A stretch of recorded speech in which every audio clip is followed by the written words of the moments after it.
when you see people's dreams, and I sent you a message about this, you see people that experience their dreams, and it mostly comes from those that have lived like a shitty life, that have had a hard life, right? That's like such a stereotypical story, rags to riches. Yes. You know, you had the poor end of the spectrum, you experienced that, and now you experience the rich end of the spectrum. Um, that is a clear and defining example of duality at work.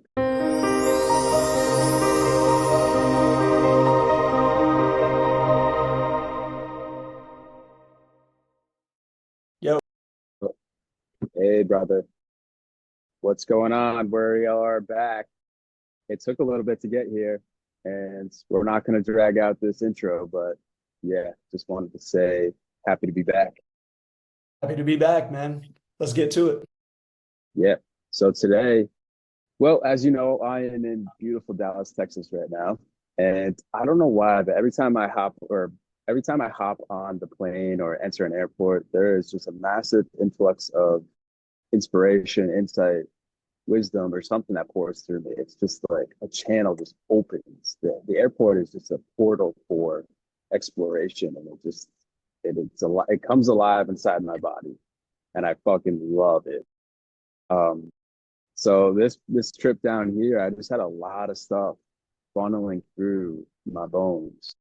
And the topic today that I want to explore that got instigated in me, we've talked many times about this. I'm hoping we can just bring a lot of new insight and wisdom to it and hitting it maybe from a different angle. And you know, this is a big part of my life, the topic of duality and interjecting with the thought of non-dualism, which is sort of a new concept to me. Um, but that's basically the premise for today's convo is the exploration of duality and also the middle path, which is the unifying force between the two, non-dualism. And how much you might be hearing a plane coming over me once in a while, as you do right now, because we're in fucking Texas and they got planes. We're close to the airport here, so uh, Well, DFW. yeah, yeah, baby. So yeah, got anything to open up with on your end? You want to just touch on with that topic in mind? I got so much I want to dive into, but yeah, No, not about the topic, just the airport. Same experience. It's like a portal for me. I am just opening up and getting all these insights. I love being in airports. I hear a lot of people say that they don't enjoy being in airports, they don't enjoy being on planes. I have the same experience as you. I love it. I always get fresh insights. It's for me, it's never just a physical journey. It's always like a mental and spiritual opening and a journey in those realms as well. Anytime I'm taking a plane to somewhere. So yeah, dude, happy that these insights are coming through. Love talking about this. I'm excited to see where it takes us. yeah, yeah. Airports, I think for people probably it depends on if they have mostly traveled through them for work. You know, that could probably be just leave a bad taste in their mouth, Yeah. or those that have explored their souls to them, or just going on great adventures. It's more so what's waiting on the other side. For some, it's more work and more desk job shit. For others, it's grand adventures. So yeah, for me and you, that is what it's been for us. Mostly, it's been just grand adventures on the other side of that plane ticket. Okay, yeah. So duality. I just always come back to. It's so mind blowing to me. It's so fascinating because it's literally the essence of the world we live in. It's everywhere. It's what describes our reality in a simple context. You can't get away from it. It's the foundation to the material world that we see every day and inside ourselves as well. What instigated this flow of insights was a podcast that I just stumbled upon from Paul Check and Dr. John DeMartini. I don't know much about him. Have you heard of him? I heard the name, but I don't know anything about him. Yeah, he's an interesting dude. I'm not gonna try to. I don't know. I literally only know him from this podcast. And have you heard the book and the movie The Secret? have heard of that. Again, I haven't seen it though. Yeah, so he's a big player in the creation of that. So he stands kind of behind the law of attraction sort of mentality. But anyway, that's where this all stems from. So, um, where can I start with this? Like, let's go back to the video. Let me pull you in here in the video that you posted recently, that dream video, right? When you see people's dreams, and I sent you a message about this, you see people that experience their dreams, and it mostly comes from those that have lived like a shitty life, that have had a hard life, right? That's like such a stereotypical story, rags to riches. Yes. You know, you had the poor end of the spectrum, you experienced that, and now you experience the rich end of the spectrum. Um, that is a clear and defining example of duality at work, you know. And I guess what I am so fascinated by is the inherent necessity of both of the ends of the spectrum. It's been, I think, man's uh, man's journey has been kind of trying to eliminate one end of the spectrum, or that's almost what I see as what people's experience is motivated by, subconsciously or consciously, but not realizing that it is not possible to eliminate both ends of the spectrum. They are necessary to fuel one another. Um, so yeah, give me your thoughts a little bit on your video and my interpretation of how one's dreams will require almost the opposition to them to be experienced. Yeah, yeah. So that little short that I made was just an interesting question that I was pondering, and I decided to leave it as a question because in the hope that others would just kind of ask the question and see where it led them. And the idea is, why is it that our dreams become these things that we're afraid of, and then we actually spend our time kind of hiding from our dreams and activities that we don't want? That's kind of the idea of what I was saying. And yeah, to bring what you told me into it, because you saw it and then we had a exchanged a couple messages about it.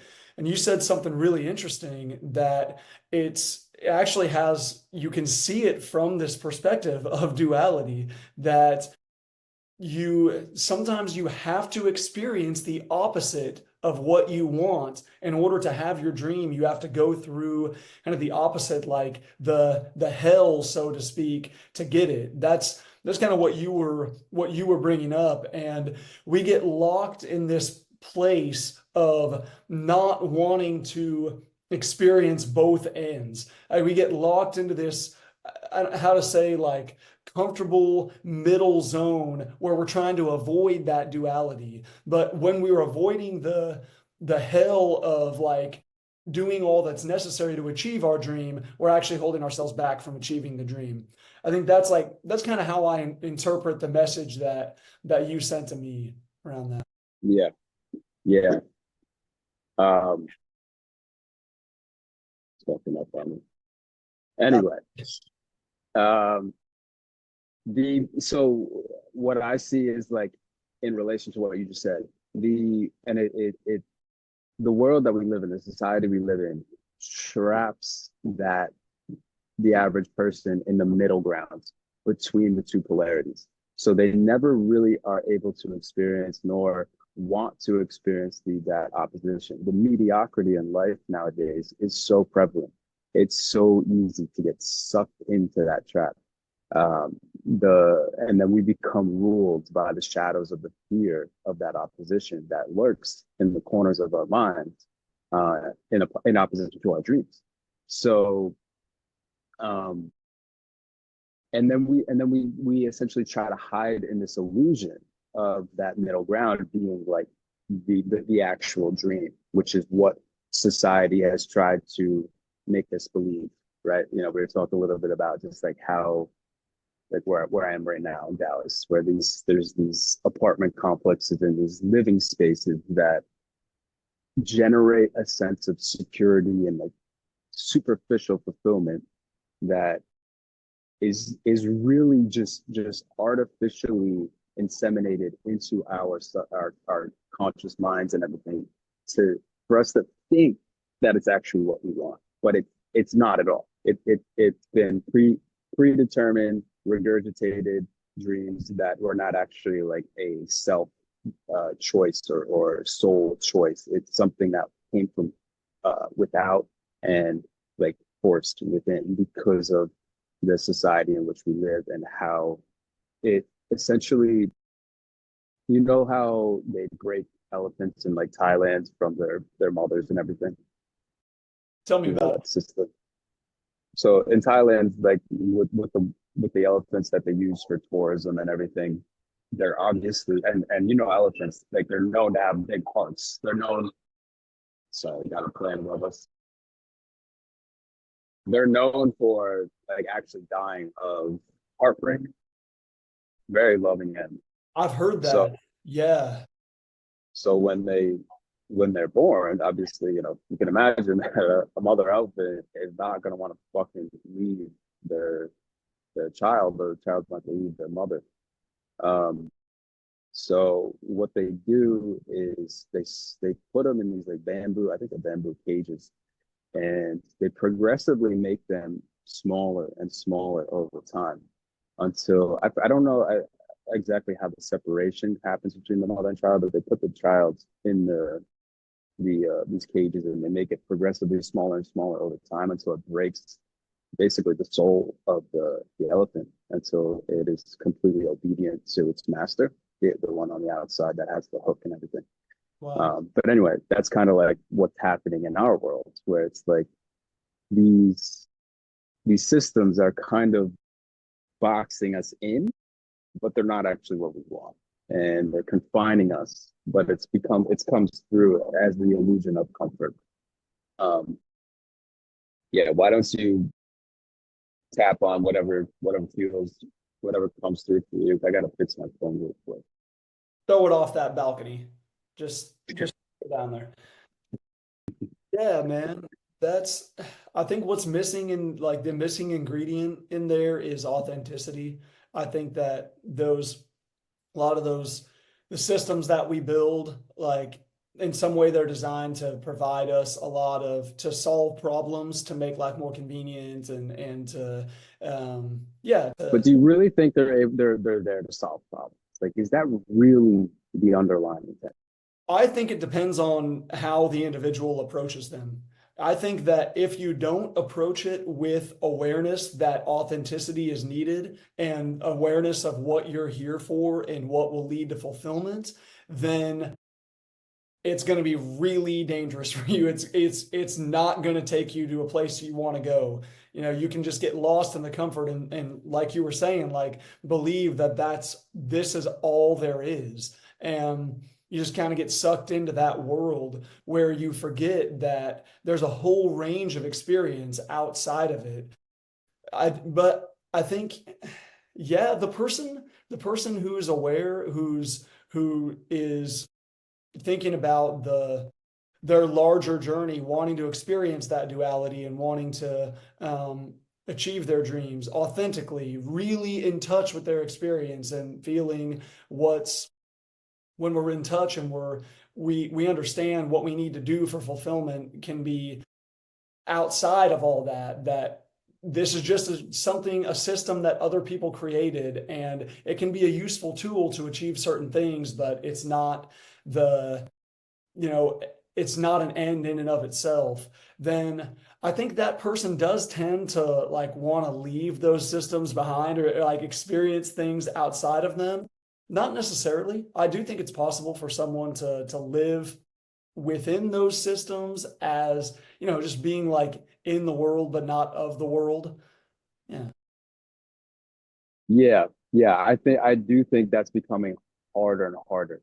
For me, it is because I see the bottleneck is getting narrower and narrower as we progress through life. You know, like entering this state in the game where it's we have these robots driving around delivering people's food and everything.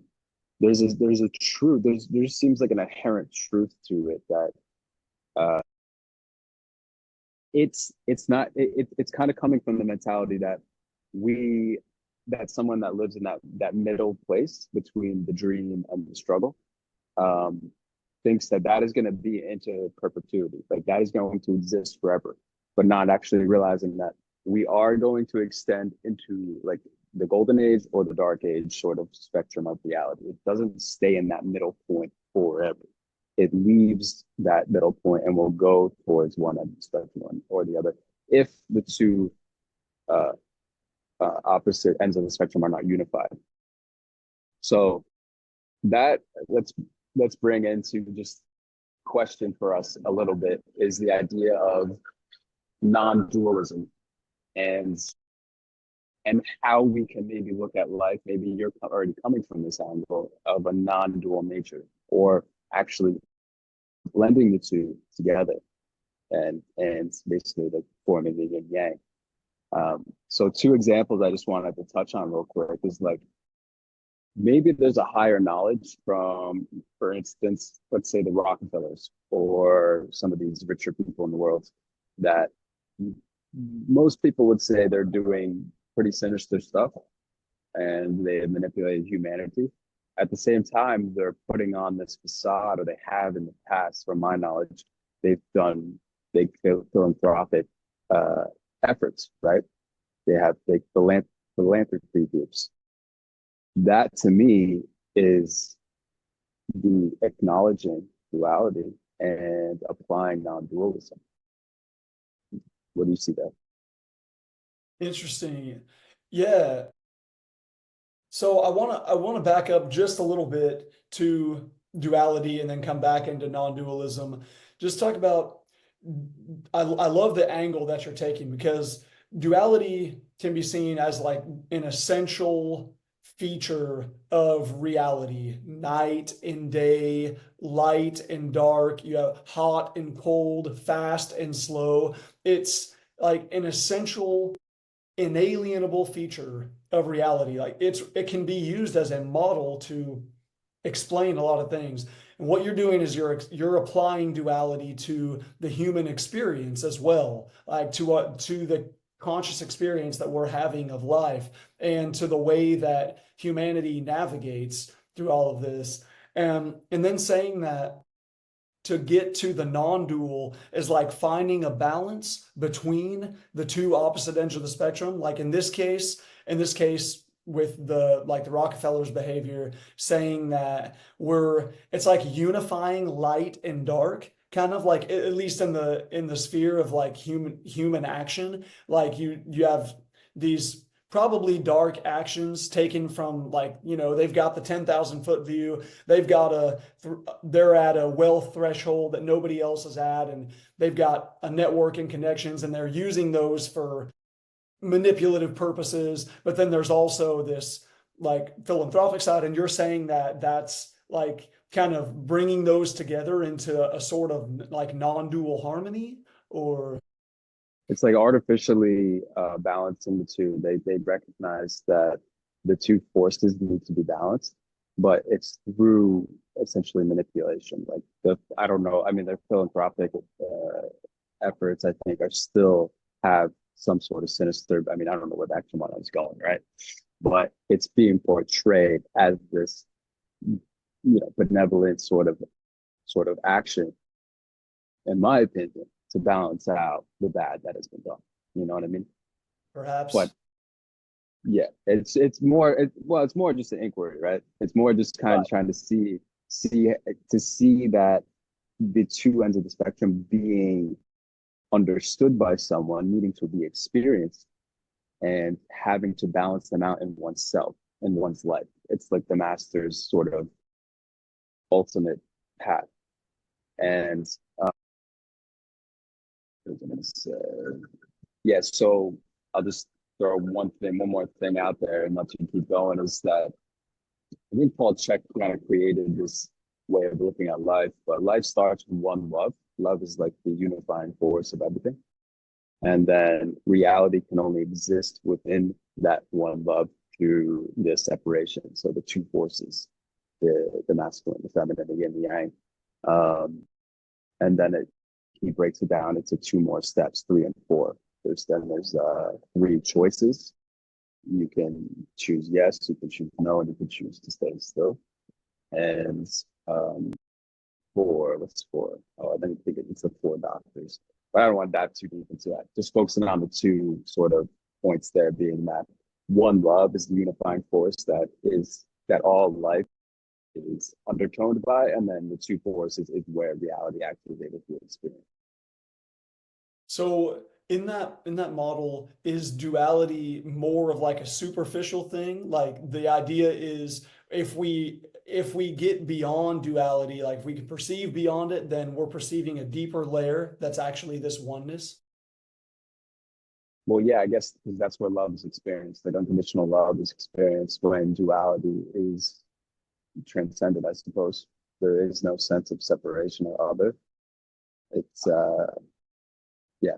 Yeah, I would say just like in my own experience, that resonates with me because the idea of experiencing light and darkness in life, like the some really shitty things and some really good things, but being able to contemplate both of them with love and understanding, and just from a point of view to be able to look at them and say they were both necessary, they both happen, and I can find love in my heart for the bad and the good experiences. And maybe that's like a way, that's like an experiential aspect of it. Like I've experienced that. At least that's what comes through for me.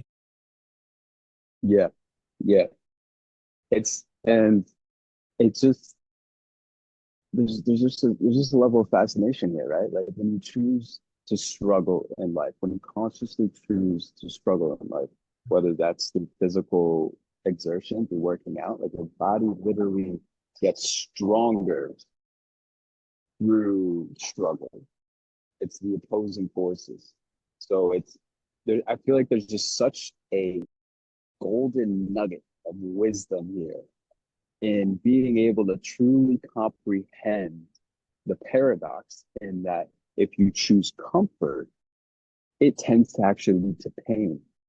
And that if you choose struggle, it actually tends to lead to comfort. When you choose to work out, right, and you choose to discipline yourself, yeah, there's going to be struggle along the way. But when you actually dial in your program and everything, there's a sense of comfort and inner strength that comes through that you can't get by sitting on a fucking couch or not working out at all. Right. You know, I've gone through those periods of life where I don't work out, and yeah, you can gain certain inner stability, but I don't know. For me, there's a certain level of strength and comfort that really comes through the struggle of that working out brings into my life. Same, same, absolutely. I notice it when I go through periods of not doing cardio, for example. There's just like there's a level of comfort in my body and just energy and vitality that I have. And it's like, yeah, I could say, well, I'll just save my energy and not work out. But when I work out, I end up having more energy. So yeah, it's fascinating. Yeah, It is. yeah. So another thing that came through was like one must understand the inherent opposite of a decision because it's going to be experienced in one shape or another. Life is very much a mirror. It's a reflection to ourselves. And to be able to have the wisdom and the eye to see when that mirror is being presented is a is a fucking superpower. So one thing I was touching on in my mind was my previous relationship, and relationships, the romantic relationship is like the most potent mirror that you'll experience, right? You know, not and just being like a male and a female usually, but having that dynamic, like having the pure feminine and the pure masculine together, you are just naturally opposing complements to one another. And then being in the romantic side will bring out all the shadows and whatnot. But to be able to know that that other person is not meant to be exactly like you, they're meant to be your perfect opposite, essentially. in a some contextual way. There's a perfect opposite there. And to be able to honor that, respect it, and love it, to me, is a profound step towards this unifying force of love and oneness that um, is the true middle ground, not the mediocrity bullshit that we're getting sold nowadays. Where it's, just get comfortable in your high-rise apartment sort of shit. And, that whole scheme. But actually being able to like love the pain, love the opposite, love the struggle, because you know that needs to be experienced for the other to be experienced. The two forces are necessary for reality to be alive, for separation to be part of all of this. Without it, separation wouldn't be able to be experienced. We wouldn't be able to be experiencing separate bodies, separate entities. No tree can grow to heaven whose roots do not also grow down to hell. That's, I think you find that kernel repeated in every experience. Like you're saying, you gotta be willing to experience both sides of the equation, for sure. It's willingness, but for me, it's like a consciousness now. It's not that we need to do it. Like there's the quote that if you have a big enough dream, you don't need a tragedy to live it. To consciously choose the path that has more friction, or it's the way you got to go. It's just the way life works. It's the sacrifices that you need to take in order to achieve what you want to achieve, rather than having life choose for us, because that's the inevitable if we don't choose for ourselves. When we do it consciously, then we can actually assimilate and integrate these opposing forces with a deep wisdom, so it can be experienced in a way that it is not so much like just so much utter suffering for no reason. It's a suffering because of the choice of it, the acknowledgement that it is an essential part of life. Yeah. Yeah, that's I do think that it's close to the heart of what we're doing here, that we running away from that, from the ends of the spectrum, whatever ends of, there's you got this duality and on all these dimensions of life, all these different experiences that we have, there's one end of the spectrum that we like more than the other, and going away from the spectrum that we're afraid of or that we don't like is it's just not a winning move. That's not what we're here for. We need to, yeah, like you said, we need to consciously engage with those things and learn to love them, learn to embrace them. That's how we integrate that. Yes. So a beautiful thing, like the last one of the last episodes of the Avatar: The Last Airbender, when Aang is fighting what's his name, Zoro. Um, Oh, that battle. Izo. What is it? Fire Lord Izo? Yeah. Zuko's dad, right? Prince Zuko's dad? Zuko. Yeah, his dad. I forget what his name is. I think it's Izo. But it doesn't sound familiar. But anyway, whatever it is, if it's that or not.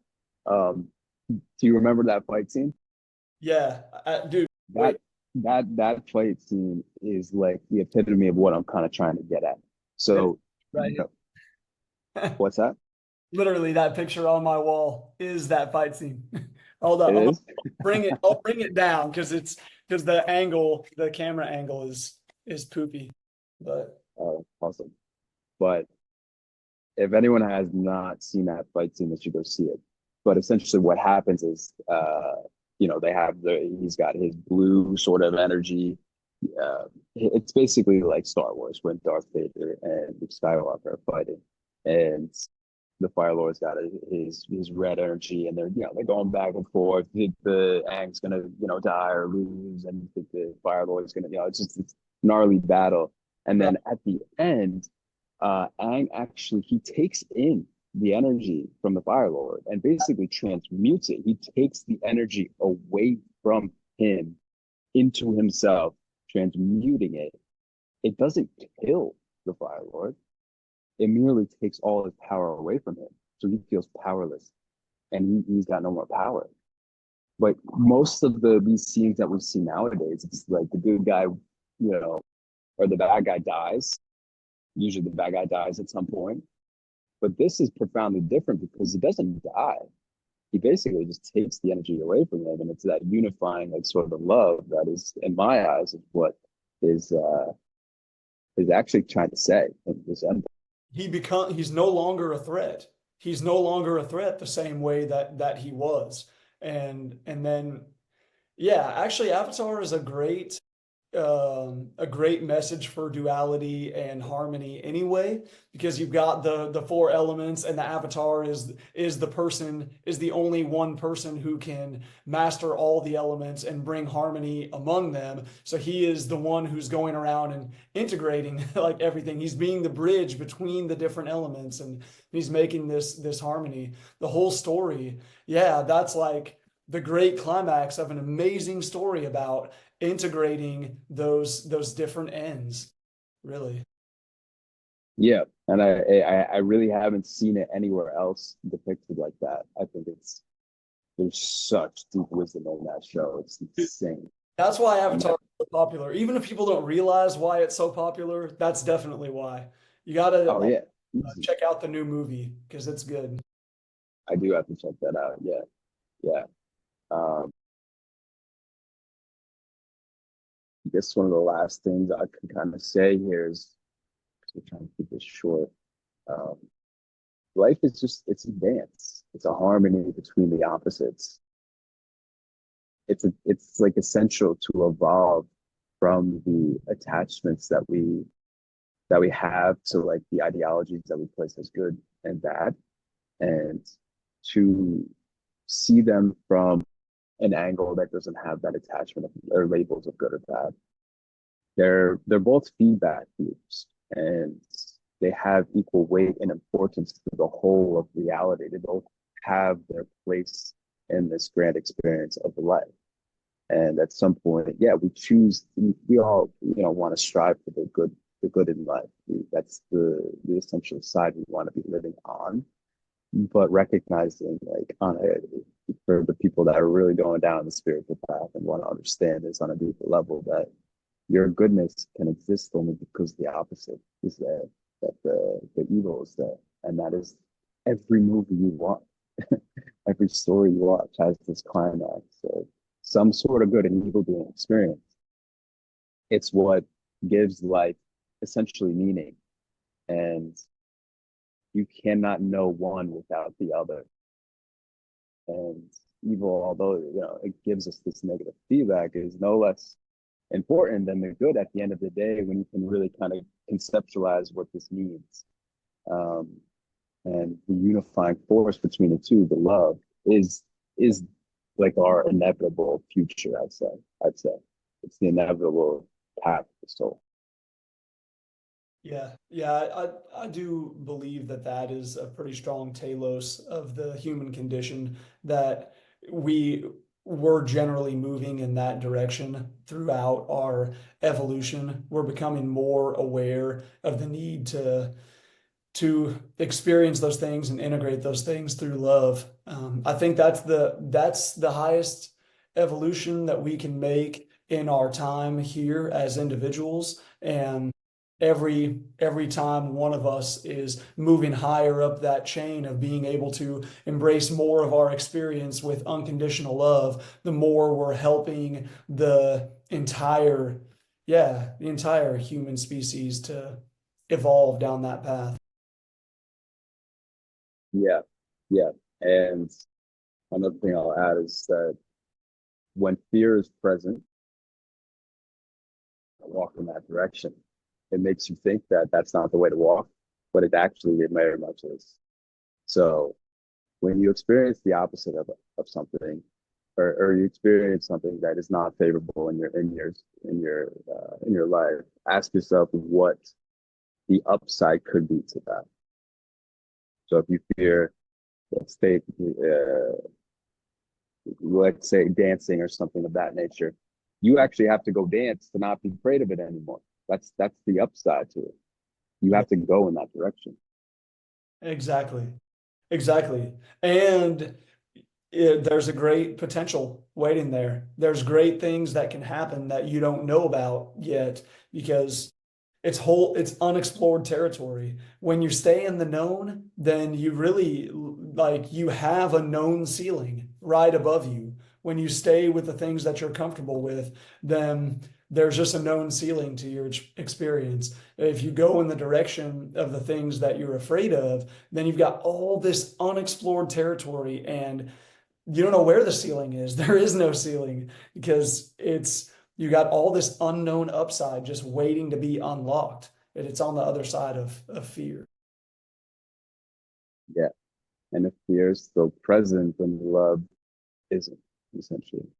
And that's So that we're going on. That's what I'm going on all the time is yeah, some things I am still working up the nerve to face areas of life that endeavors that I'm yeah, that I haven't gone into yet that I'd like to, and things that I used to be afraid of, and now I'm on those paths right now. And those things have been pretty much the most rewarding things that I've ever done. So excited for yeah, man.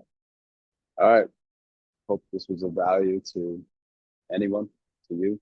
I think this conversation is going to be one that repeats over time. So yeah, happy to delve into these things with you, bro. all right. Uh, Much love.